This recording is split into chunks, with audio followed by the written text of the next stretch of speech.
Hi everyone, I'm Jeff and this is my teaching manifesto.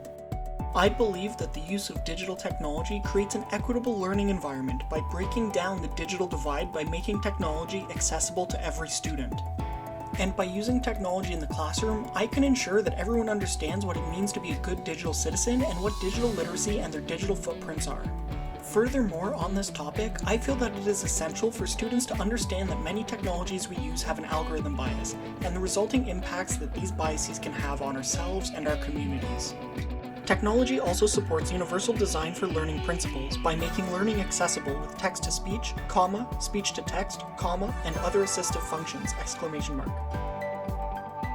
Lastly, digital technology also allows students to engage in new yet relevant ways in the classroom through the use of social media and other forms of media such as games-based learning. In summary, I believe that digital technology is a powerful tool that has a lasting place in the education industry.